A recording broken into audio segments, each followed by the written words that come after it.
La police britannique sur le qui-vive, un appel à manifester a été lancé à Londres et dans plusieurs autres grandes villes devant des hôtels abritant des migrants. Le week-end dernier, des rassemblements similaires avaient tourné à l'affrontement.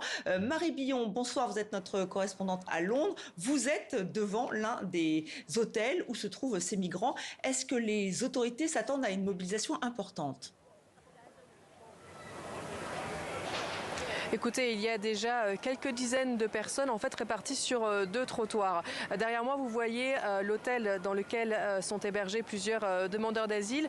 Un peu plus sur ma gauche, de mon côté du trottoir, il y a des personnes qui se sont rassemblées pour manifester contre la présence de ces demandeurs d'asile dans les hôtels. Certains sont des habitants du quartier Canary Wharf, là où je me trouve, qui est un quartier financier.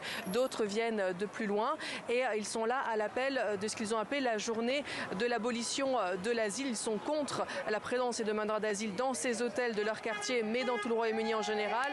Et en face se trouvent par contre des contre-manifestants qui, eux, sont pour l'accueil de ces demandeurs d'asile. Il n'y a pas de présence politique ici aujourd'hui, mais on sait que le parti d'extrême droite Reform UK a soufflé sur les braises de ces tensions qui sont là depuis plusieurs semaines, notamment à coup de rumeurs disant que certains des réfugiés ont commis des agressions sexuelles. Encore une fois, que des rumeurs, c'est ce qui attise la plupart de ces rassemblements. Mais le gouvernement de gauche travailliste a dit que les personnes qui se rassemblent ont des griefs qu'il faut reconnaître. C'est aussi pour ça qu'il a donc signé ce traité avec la France qui est entré en vigueur cette semaine. Et on sait qu'avant-hier, les premières personnes, les premiers demandeurs d'asile qui sont arrivés sans titre de séjour en Angleterre ont été arrêtés pour être potentiellement renvoyés en France dans les prochains jours.